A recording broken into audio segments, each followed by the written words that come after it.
نحمده ونصلي على رسوله الكريم اما بعد فاعوذ بالله من الشيطان الرجيم بسم الله الرحمن الرحيم رب اشرح لي صدري ويسر لي امري واحلل عقدة من لساني يفقهوا قولي ثم اوحينا اليك، پھر ہم نے آپ کی طرف وحی کی. آپ سے مراد کون ہے؟ نبی صلی اللہ علیہ وسلم. آپ کو کہا کیا؟ ان اتبع، کہ تو پیروی کر. اتبع، پیروی کر کس کی؟ ملت ابراہیم، ابراہیم علیہ السلام کے طریقے کی. یہ کس کو کہا جا رہا ہے؟ نبی صلی اللہ علیہ وسلم کو، کہ آپ ان کے طریقے کی پیروی کریں، ان جیسا بنے، ان کے راستے پہ چلیں. حالانکہ آپ کا تو اپنا مقام اتنا بلند ہے، لیکن آپ کے لیے بھی کس کو اسوہ حسنہ بنا دیا گیا؟ ابراہیم علیہ السلام کو. کتنا بڑا مقام ملا. وما کان من المشرکین، پھر وہی بات، مشرکین میں سے نہ تھے. یہ حنیف کی اپوزٹ بات ہے نا. ان اتبع ملت ابراہیم حنیفا، ملت ابراہیمی کی پیروی کرو. اللہ تعالیٰ نے حضرت ابراہیم علیہ السلام کو اپنا دوست قرار دیا، اور یہاں پر بہت زبردست خراج تحسین ہے. ان ابراہیم کان امۃ قانتا للہ شاکرا لانعمہ اجتباہ وہداہ. اللہ نے ان کو اپنا دوست قرار دیا اور ان کی اطاعت اور شکر گزاری کی وجہ سے ایک امت قرار دیا. پھر نبی صلی اللہ علیہ وسلم کو ان کے طریقے پر چلنے کو کہا. تو یہ حضرت ابراہیم علیہ السلام کو اعزاز کیسے ملا؟ سوچنے کی بات ہے کہ جب اللہ تعالی نے ان کو اپنا دوست بنا ہی لیا تھا تو وقتاً فوقتاً اتنی آزمائشیں کیوں ڈالی؟ یہ اس لیے تھا کہ ان کی دوستی کسی عام ہستی سے نہ تھی، بلکہ کائنات کی سب سے بڑی ہستی سے تھی. وہ سب سے بہتر جانتا تھا کہ ان کے لیے کیا بہتر ہے. ابراہیم علیہ السلام نے اسی حقیقت کا اعتراف کر لیا اور اپنے آپ کو پوری طرح اللہ کے سپرد کر دیا. اسلمت لرب العالمین. لہذا اللہ کی طرف سے جب کوئی مشکل بھی آتی تو وہ اللہ ہی کی طرف پھر رجوع کرتے، اور کبھی یہ نہیں کہا کہ اللہ کی کیسی محبت ہے کہ آپ بار بار مجھ پہ آزمائشیں ڈالتے ہیں. پھر اللہ تعالیٰ نے انہیں آزمائشوں کی بھٹی سے نکال کر خالص سونا بنا دیا. جتنا بڑا امتحان تھا اتنی ہی بڑی جزا دی کہ دنیا کا امام بنا دیا. معراج کی رات آپ صلی اللہ علیہ وسلم کی ملاقات حضرت ابراہیم علیہ السلام سے 7ویں آسمان پر ہوئی، یعنی اللہ تعالیٰ کے سب سے قریب، عرش کے قریب. تو اگر ابراہیم علیہ السلام پر اتنی آزمائشیں نہ آتی تو یہ درجے کیسے بلند ہوتے؟ اسی طرح اللہ تعالیٰ حضور صلی اللہ علیہ وسلم سے اپنی محبت کا اظہار کرتے ہیں، انہیں اپنا دوست بناتے ہیں. لیکن ہم دیکھتے ہیں کہ نبی صلی اللہ علیہ وسلم کی اطاعت کے باوجود اللہ کی طرف سے آزمائشیں بار بار آئیں. کبھی اللہ تعالیٰ یہ بھی تو کہہ سکتے تھے کہ میرے پیارے بندے کو مکہ والے اتنے ستا رہے ہیں، کوئی پتھر مارتا ہے، کوئی کوڑا پھینکتا ہے، کوئی تانے دیتا ہے، کوئی دھمکیاں دیتا ہے، تو ایسا کریں کہ کل سے گھر بیٹھ کر ہی عبادت کر لیا کریں. ان نافرمانوں کو بتانے کی کوئی ضرورت نہیں، انہوں نے تو ماننا ہی نہیں. یعنی اللہ تعالیٰ حضور صلی اللہ علیہ وسلم کے لیے ایک اور آپشن دے سکتے تھے کہ میرے دوست کو اتنا ستایا جا رہا ہے، کوئی ضرورت نہیں ان لوگوں کے پاس جانے کی، آپ اپنے گھر بیٹھیں یا آرام فرمائیں. نہیں، اللہ تعالیٰ نے ایسا کبھی نہیں کہا، بلکہ ہر جگہ صرف تسلی دی ہے کہ یہ سب ٹھیک ہو جائے گا، اور ساتھ ہی عمل کرنے کو کہا ہے. ایسا کیوں کہا؟ ان کے درجات بلند کرنے کے لیے، اور پھر ہم سب کو آپ کی اتباع کے لیے. چنانچہ ہم میں سے جو یہ چاہتا ہے کہ اللہ کی دوستی حاصل کرے، وہ اطاعت کے ساتھ ساتھ عملی تبلیغ پر بھی توجہ دے اور حق بات سے نہ رکے، اور اس کے نتیجے میں جو مشکلات آئیں ان کی پرواہ نہ کرے. لیکن ہم دیکھتے ہیں کہ ہمارے ہاں محبتوں کے معیار بالکل الٹ ہیں. اگر ماں کی بچوں سے محبت ہے تو وہ ان کا ہر طرح سے خیال رکھتی ہے. بچے چھوٹے ہوں تو ان پہ رحم کھاتے ہوئے انہیں نماز نہیں سکھاتی. ہاں، کمپیوٹر بے شک سیکھ لیں، چاہے آنکھیں خراب ہوں. چلیں اگر کوئی ماں نماز سکھا دے تو صورتوں میں صرف سورت اخلاص سکھائے گی کہ بچوں کے ذہن پہ بوجھ نہ پڑے. شاید کچھ اور صورتیں بھی سکھا دے اگر خود بھی یاد ہو. اس کے بعد اگر بچہ نیند کی شکایت کرے تو عشاء اور فجر تو ویسے ہی معاف کر دیتی ہے. لیکن اگر بچوں نے اسکول کا ٹیسٹ دینا ہو تو سونے پر پابندی لگ جاتی. روزہ رکھوانے کی کیا ضرورت ہے، بچوں نے تو اسکول بھی جانا ہوتا ہے. چنانچہ ماں کی محبت کا تقاضا ہے کہ بچوں پہ زیادہ بوجھ نہ ڈالا جائے اور وہ جتنا عمل کر سکتے ہیں کر لیں. پھر اللہ تعالیٰ تو ویسے ہی غفور الرحیم ہے. استاد کو بھی اپنے شاگرد سے خاص محبت ہونی چاہیے. خاص طور پر اسلامیات کی ٹیچر کو اسے دیکھنا چاہیے کہ اگر بچے کو نصاب میں شامل چند صورتیں یاد نہیں ہو رہی تو زبردستی نہ کرے، اس کے بغیر ہی پاس کر دے، کیونکہ اللہ تعالیٰ خود بھی رحم کرتے ہیں اور رحم کرنے والوں کو پسند کرتے ہیں. ہاں، حساب کی ٹیچر، میتھس کی ٹیچرز کو ایسا ہرگز نہیں کرنا چاہیے. اسے چاہیے کہ وقتاً فوقتاً ماں باپ کو بچے کی کارکردگی کے متعلق بتاتی رہے. آخر بچے نے ایک دن زمانے کی دوڑ میں تو شامل ہونا ہے. اسلامی ادارہ کے اساتذہ کو چاہیے کہ ہر وقت اسٹوڈنٹس سے پوچھ کر ٹیسٹ رکھوایا کریں. کیا ہوا اگر اسٹوڈنٹس نے BA یا MA کر رکھا ہے، وہ تو دنیاوی علوم تھے، ان کے لیے تو راتوں کو جاگ کر بھی پڑھا جا سکتا ہے. جو مضمون سمجھ نہیں آتے ان کے سمجھنے کے لیے دن رات کوشش کی جا سکتی تھی. لیکن یہ علوم القرآن، سیرت اور قرآن اور گرامر اور یہ سب چیزیں، ان میں اسٹوڈنٹس کی مرضی کو ضرور سامنے رکھنا چاہیے اور اس کے مطابق ہی امتحان لینا چاہیے، ورنہ ان پہ بوجھ ہو جائے گا اور پھر اللہ رحم کرنے والوں ہی کو پسند کرتا ہے. اس کے بعد ہمیں اللہ سے محبت کا بھی دعویٰ ہے. اس کے لیے ہم مارے بندھے نماز روزہ بھی کر لیتے ہیں، لیکن اگر ٹیسٹوں میں اچھے نمبر نہیں لے رہے تو کیا ہوا؟ اب ذہنوں پہ اس سے زیادہ کیا بوجھ ڈالیں؟ ویسے بھی اللہ غفور الرحیم ہے. سوچنے کی بات یہ ہے کہ اللہ تعالیٰ صرف ہمارے ہی لیے غفور الرحیم ہے. ابراہیم اور محمد صلی اللہ علیہ وسلم کے لیے غفور الرحیم کیوں نہ تھے؟ ثم من بعدها لغفور الرحیم، من بعدها لغفور الرحیم. واقعی ہم محبت کا معنی الٹ سمجھتے ہیں. اور کیا سمجھتے ہیں؟ سپائل کرنا. انما جعل السبت على الذين اختلفوا فيه، انما بے شک، جعل فرض کیا گیا، بنایا گیا، رکھا گیا، السبت ہفتے کا دن، علی الذین ان لوگوں پر، اختلفوا جنہوں نے خلاف ورزی کی اس میں. تو یہ کیا چیز ہے اور سبت کیا ہے اور اختلاف کی نوعیت کیا تھی؟ تو بات یہ ہے کہ اللہ تعالیٰ نے حضرت موسیٰ علیہ السلام کے لیے جمعے کا دن مقرر کیا تھا، لیکن بنو اسرائیل نے کیا کیا؟ اختلاف کر کے ان کی بات سے ہفتے کا دن تعظیم اور عبادت کے لیے پسند کیا. نہیں، جمعہ نہیں، ہفتہ. جیسے ہم چھٹی کے لیے کبھی جمعہ رکھتے ہیں، کبھی اتوار رکھتے ہیں، تو بنی اسرائیل نے بھی کیا کیا تھا؟ جمعے کا دن چھوڑ کے ہفتہ پسند کیا. تو فرمایا کہ انہوں نے خود ہی پسند کیا تھا. انما جعل السبت علی الذین اختلفوا فیہ، اس میں انہوں نے اختلاف کیا. ایک معنی اس کا یہ بنتا ہے. دوسرا معنی کہ اللہ تعالیٰ نے انہیں حکم دیا کہ تعظیم کے لیے ہفتے میں کوئی ایک دن مقرر کر لو، جس میں اختلاف ہوا. یہود نے اپنے اجتہاد کی بنیاد پر ہفتے کا دن، نصارہ نے اتوار کا مقرر کر لیا، اور جمعہ کے دن کو اللہ تعالیٰ نے مسلمانوں کے لیے مخصوص کر دیا. تیسری بات یہ ہے کہ نصارہ کے اتوار کا دن یہود کی مخالفت کے جذبے سے مقرر ہوا تھا. نصارہ نے اتوار کیوں مقرر کیا؟ کیونکہ یہود نے سیٹرڈے کر لیا تھا. اور جمعہ کا دن مسلمانوں کے لیے اللہ تعالیٰ کی طرف سے مقرر ہوا ہے. اس کا ذکر حدیث میں بھی ہے بخاری کی. پھر یہ معنی بھی کیا گیا ہے کہ سب کا دن جو اللہ نے عبادت اور تعظیم کے لیے مقرر کیا، انہوں نے اس میں حد سے بڑھ کے اپنے لیے پابندیاں مقرر کر لی. یعنی یہ پابندیاں جو تم سبت کے دن میں پاتے ہو یہ اصلاً نہ تھی. اب ایک اور اینگل سے تفسیر ہو رہی ہے.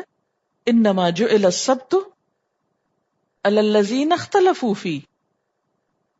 اختلفوا فیہ کا مطلب کیا ہے؟ سبت کے خود ساختہ قانون جو انہوں نے بنا لیے تھے. تو پھر کیا ہوا؟ اللہ نے وہ چیزیں ان پر مسلط کر دی اور پھر وہ ان کی پابندی نہ کر سکے اور مچھلیاں پکڑنے چلے گئے. آپ دیکھیں کہ ایک حدیث میں آتا ہے اللہ تعالیٰ نے اس بات سے منع کیا ہے کہ اپنے اوپر سختی مت کرو، دین کے معاملے میں سختی نہ کرو، ورنہ تم پر سختی کر دی جائے گی. تم سے پہلی قومیں اسی وجہ سے ہلاک ہوئیں کہ انہوں نے اپنے لیے خود ساختہ پابندیاں ایجاد کر لی. کیا نفسیات ہوتی ہے کہ اپنے اوپر زائد از ضرورت پابندیاں لگاتے چلے جانا اور وہ پابندیاں جو اللہ نے نہیں لگائی ہوئی. مثلا اب آپ کہیں کہ دین میں سختی نہیں ہے، نماز کبھی کبھی پڑھا کرو، اتنی نمازیں نہ پڑھا کرو، اپنے اوپر سختی مت کرو، یہ معنی نہیں ہے اس کا. اس لیے یاد رکھیے سختی کیا ہے، یہاں سختی کی ڈیفینیشن کیا ہے. ہر وہ حکم جو اللہ کے حکم سے بڑھ کر ہو، اس سے زیادہ ہو. جو کچھ اللہ تعالیٰ نے ہمیں کرنے کو کہا ہے وہ ہمارے لیے سختی نہیں ہے، وہ دراصل کیا ہے، ہماری ضرورت ہے. بالکل ایسے ہی ہے جیسے ایک شخص بیمار ہے تو ڈاکٹر اس کو دوا دیتا ہے کہ یہ ایک ٹائم پر 1 چمچ دوا پی لو، اور وہ کہے میں جلدی ٹھیک ہو جاؤں 2 پی لیتا ہوں. تو وہ اپنی عقل جب استعمال کر رہا ہے صحت مند ہونے کے لیے. ہمارے ایک جاننے والے ان کی والدہ کو ناک کے قریب کینسر ہوا ہے. میں نے پوچھا کہ کیا وجہ ہوئی، کہ وہ ریئر ہوتا ہے نا اور جگہ پہ ہوتا ہے. وہ کہتے ہیں کہ ان کو سائنسس تھا، دوا دی ڈاکٹر نے ناک میں ڈالنے کے لیے، انہوں نے اس کثرت سے ڈالنا شروع کر دی کہ میں جلدی آرام آ جائے مجھے. تو وہ اتنی زیادہ دوا انٹیک ہو گئی کہ ایک اور چیز میں بدل گیا سب کچھ. تو بعض اوقات ہم لوگ یہ کرتے ہیں نا کہ جلدی ٹھیک ہو جائیں، یا اور اسی قسم کے کچھ وجوہات ہم تلاش کر لیتے ہیں اس رستے سے ہٹنے کے لیے جو ہمارے لیے اصل میں مقرر کیا گیا، اور اس میں ہم اپنا فائدہ سمجھ رہے ہوتے ہیں. دین کے معاملے میں بھی اللہ تعالیٰ نے مثلا ہر نماز میں کچھ فرائض مقرر کیے. جیسے صبح کی نماز میں بس 2 فرض ہیں، ظہر میں 4 فرض ہیں، عصر میں 4 فرض ہیں، مغرب میں 3 فرض ہیں، عشاء میں 4 فرض ہیں اور وتر. اب آپ دیکھیں کہ سنتوں میں سے کچھ سنتیں ایسی جو آپ نے کبھی نہیں چھوڑی، جیسے فجر کی سنت کبھی نہیں چھوڑی، نہ سفر میں نہ حضر میں، نیور. قضا بھی ہوئی تو اس کو پڑھا گیا. لیکن کچھ سنتیں ایسی ہیں کہ جو کبھی کبھار آپ نے پڑھی، جیسے غیر مؤکدہ جن کو آپ بولتے ہیں. یہ جو نوافل ہم نے لگائے ہوئے نا نماز کے ساتھ، یہ نماز کا حصہ نہیں ہے، یہ حصہ نہیں ہے. یہ بعد میں علماء نے یہ کہا کہ لوگ عام طور پہ تو نفل نہیں پڑھتے، چلو نماز پڑھ رہے ہوتے تو ساتھ کچھ نفل بھی ڈال دیتے ہیں تاکہ یہ بھی پڑھتے رہیں. مثلا ظہر کی نماز میں آپ دیکھیں بعد میں 2 نفل پڑھے جاتے ہیں، یا مغرب میں پڑھے جاتے ہیں. اور یہ بھی شرط نہیں کہ 2 ہی پڑھیں، آپ بے شک 10 پڑھیں، لیکن وہ فرض کا حصہ نہیں ہے. اصل نماز فرض ہے. سنتوں کی بہت تاکید ہے، اور اس کے بارے میں کیا فرمایا گیا کہ جیسے جو دن میں 12 سنتیں پڑھے گا اس کے لیے جنت میں گھر کا وعدہ ہے، یعنی فرض نماز کے علاوہ. اور یہ کس لیے ہے کہ فرض میں اگر کوئی کمی کوتاہی ہو جائے تو وہ پوری ہو جائے، لیکن اصل نماز فرض ہی ہے. ٹھیک ہے نا. ہم نے کیا کیا کہ وہ مثلا ظہر کی 12 رکعتوں کو اپنے اوپر 12 کی 12 فرض کر لی. مثلا ظہر کی جو 4 سنتیں ہیں اس کے بارے میں یہ روایت بھی ملتی ہے کہ آپ نے 2 بھی پڑھی ہیں، 2 نماز سے پہلے 2 بعد میں. ہمارے یہاں اس کا کوئی کانسیپٹ ہے، اس بات کے لیے کوئی زبان بھی نہیں کھولنے دیتا کہ نہیں تم لوگوں کو گمراہ کرتے ہو، دین سے ہٹا دیتے ہو. کسی طرح وہ نماز پڑھ ہی رہے تھے، اب تم نے یہ بھی کہہ دیا کہ چلو اس میں بھی چھٹی کر لیں گے، اور پھر اعتراض کریں گے دیکھا نا جب سے تم نے کہا نا تو کوئی 4 پڑھتا ہی نہیں. حالانکہ میں خود 4 پڑھتی ہوں، کبھی 2 بھی پڑھ لیتی ہوں. اب ایک رخصت ہے تو لوگوں کو بتانی چاہیے نا، کیوں نہیں بتاتے؟ تاکہ لوگ دین کے اندر تو رہیں. ورنہ کیا ہوتا ہے، باہر نکل جاتے ہیں، وہ ساری چھوڑ کے چلے جاتے ہیں. 12 کون پڑھے، ساری چھوڑو، دیکھا جائے گا جو ہوگا. اس طرح کی کچھ چیزیں یہود کے علماء نے لوگوں کے اندر نیکی تقوی کی کثرت کرنے کے لیے کچھ ایسی پابندیاں اور لگا دی تھیں کہ جن کو فرض کے درجے میں لے لیا گیا تھا، اور اس سے ادھر ادھر ہونا خارج از دین قرار دیا گیا. جو یہ نہیں کرے گا دین سے نکل گیا. آج یہی سمجھا جاتا ہے نا. اچھا جیسے وتر میں بھی رخصت ہے، جیسے 1 پڑھ سکتے ہیں، 3 پڑھ سکتے ہیں، 5 بھی پڑھیں کبھی. لیکن ہم نے ایک جو پیٹرن عام سادہ بنا لیا 3 کا، تو نہ ہم اس سے نیچے جاتے ہیں نہ اوپر جاتے ہیں.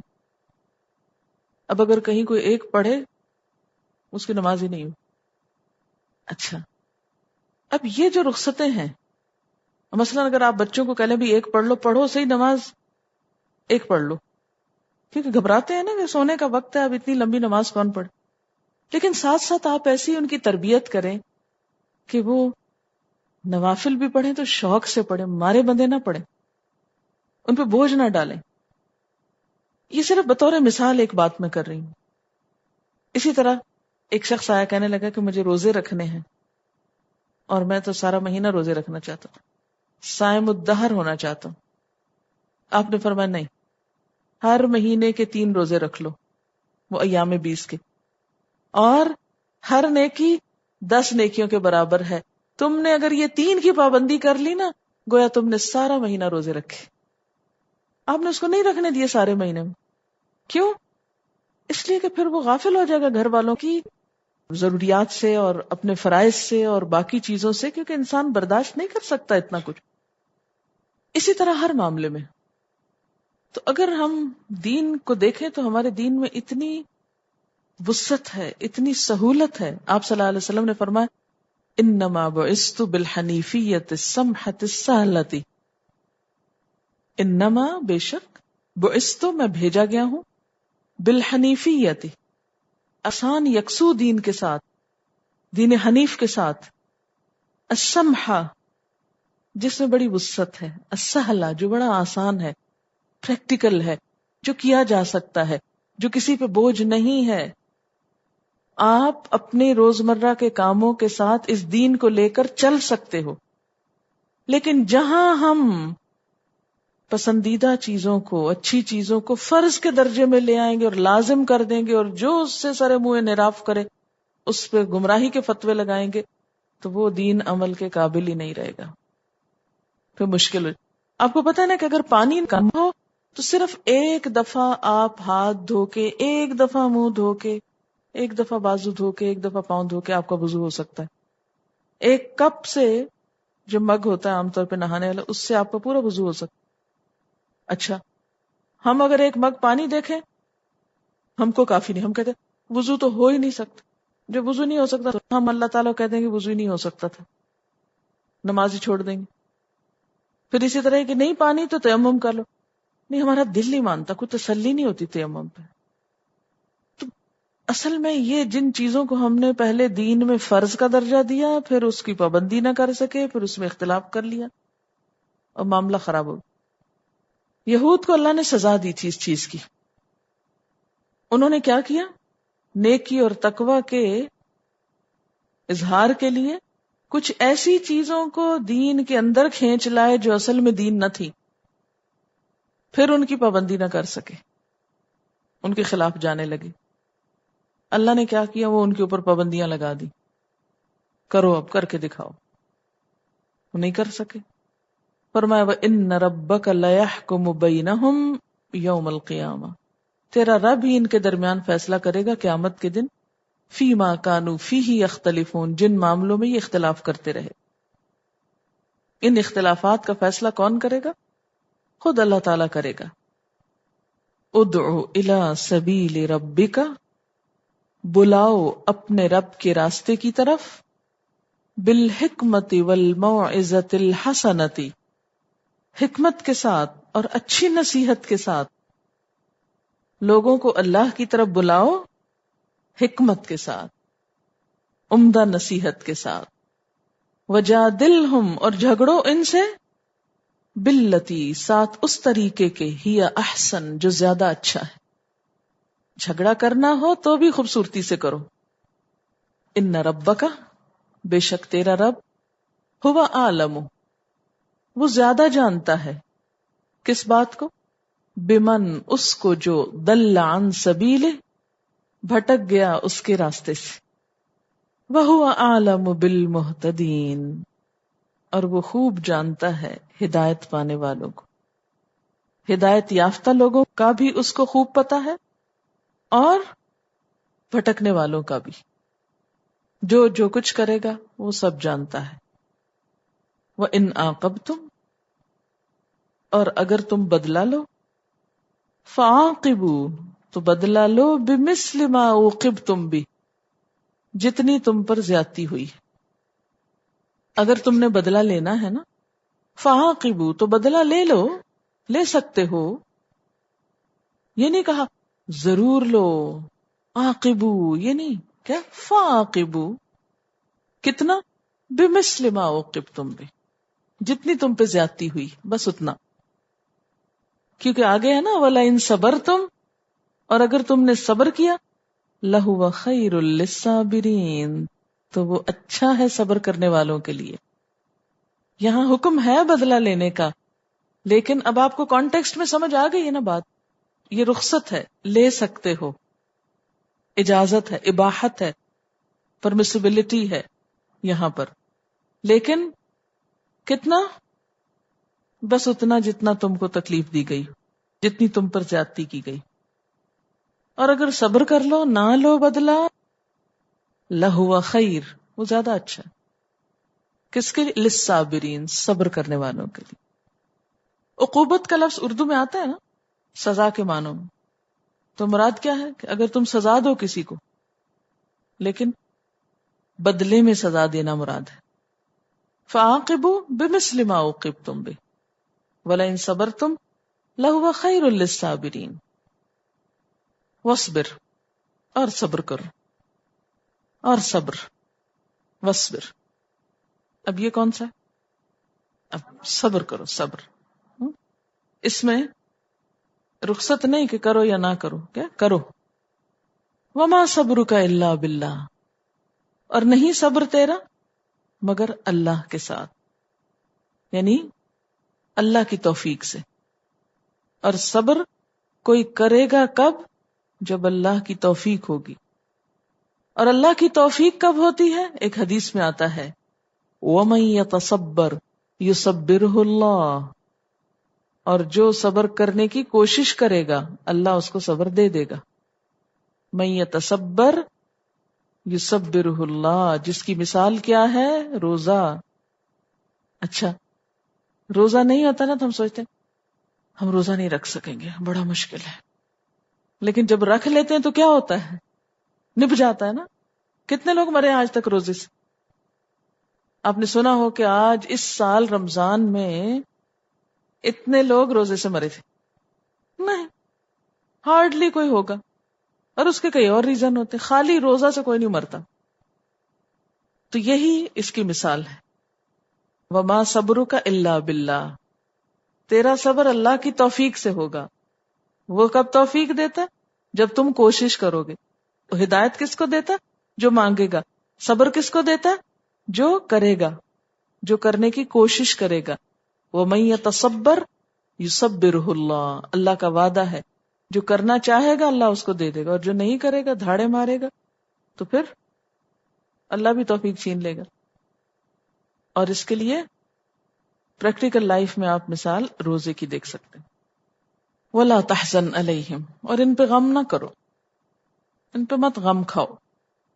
وَلَا تَكُ فِي ضَيْقٍ مِّمَّا يَمْكُرُونَ، اور نہ تنگی میں پڑو اس سے جو یہ چالیں چل رہے ہیں. ان کی چالیں، ان کی مکاریاں سن کے دل تنگ نہ ہوا کرو.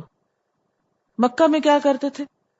وہ والی آیت یاد کریں، وَإِذْ يَمْكُرُ بِكَ الَّذِينَ كَفَرُوا لِيُثْبِتُوكَ أَوْ لِيُخْرِجُوكَ أَوْ لِيَقْتُلُوكَ. یہی چالیں چل رہے تھے. ذرا سوچیے، تھوڑی دیر آپ بیٹھے ہیں، کہ کوئی آپ کو بتائے، آپ کو پتا ہے کہ لوگ پلان کر رہے ہیں آپ کو قتل کرنے کا. کوئی آپ کو آ کے یہ خبر دے، آپ کیسا محسوس کریں گے؟ کوئی آ کے آپ کو بتاتا. اچھا ایسی باتیں کیسے بتائی جاتی ہیں؟ ایسے کوئی بھری مجلس میں تھوڑی آ کے آپ کو کہتا ہے، کہتے آپ سے ایک بات کرنی ہے، ذرا آپ الگ بات کریں ہم سے. اسی وقت آپ سوچتے ہیں الگ کون سی بات ہونے لگی. اچھا بیٹھ جائیں، تسلی سے بات کرنے والی. اچھا بیٹھ گئے. آپ کو پتا ہے کہ لوگ کیا سازشیں کر رہے ہیں آپ کے خلاف. نہیں ہمیں تو کچھ خبر نہیں. وہ پلان کر رہے ہیں کہ آپ کو قتل کر دیا جائے.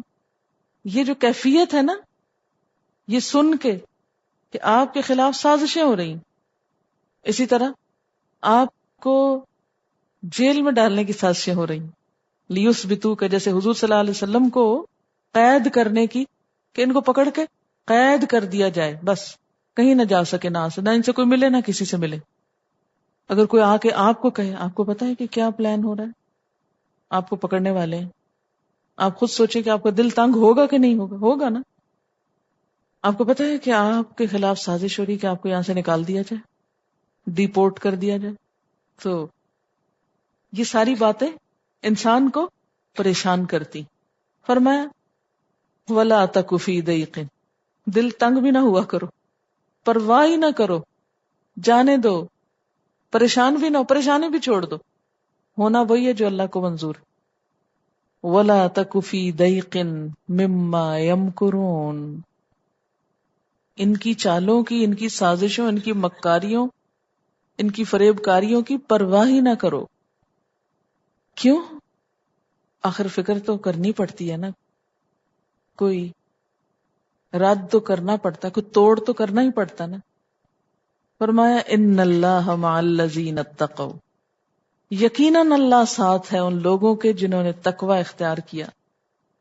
والذین هم محسنون، اور ان لوگوں کے ساتھ ہے جو محسن ہوتے ہیں، احسان کرنے والے ہوتے ہیں، نیکوکار ہوتے ہیں. اللہ کی مدد ان لوگوں کے ساتھ ہوتی، اس لیے گھبرانے کی ضرورت نہیں. ان اللہ مع الذین اتقوا، اور جس کو اللہ کا ساتھ مل جائے، جس کے ساتھ اللہ کی مدد آ جائے، اس کے لیے کیا مشکل ہے؟ لوگ جتنی چاہیں چالیں چلیں، جتنی چاہیں سازشیں کریں، جتنی چاہیں مکاریاں کریں، کوئی خطرہ نہیں. ان اللہ مع الذین اتقوا والذین هم محسنون. تو پھر کرنے کا کام کیا؟ دو کام کرو، تقوی اور احسان. لیکن ہم یہ صرف ناموں کی حد تک کرتے ہیں، عملی زندگی میں یہ نہیں رہا.